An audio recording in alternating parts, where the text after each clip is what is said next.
So the big news today is that we can now grow meat in a test tube.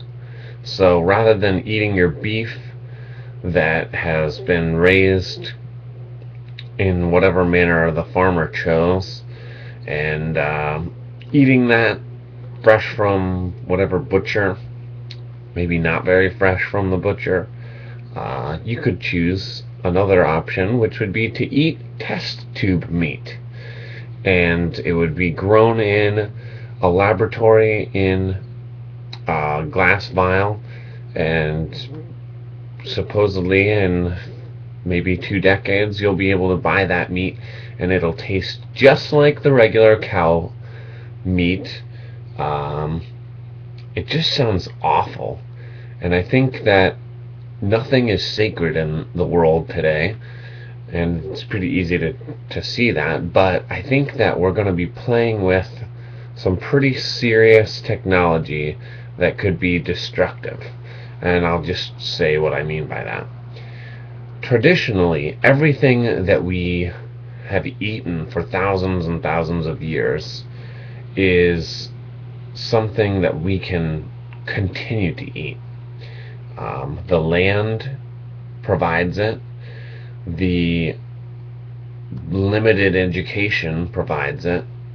It's something that, if catastrophe would happen, the traditional foods could continue to be made.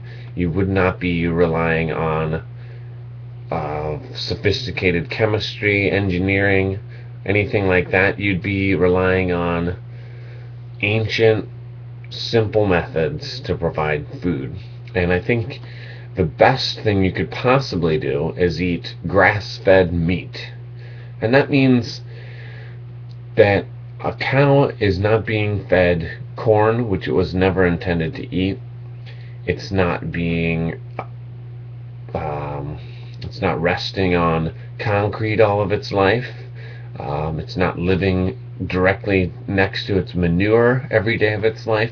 Grass-fed cows from your local farmer would be the best type of meat you would be able to eat. Grass-fed lamb, grass-fed whatever it might be. So just think about that.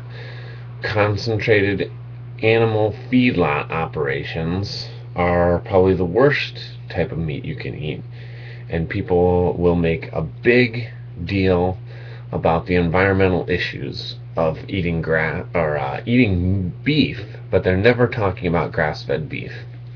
So there's that.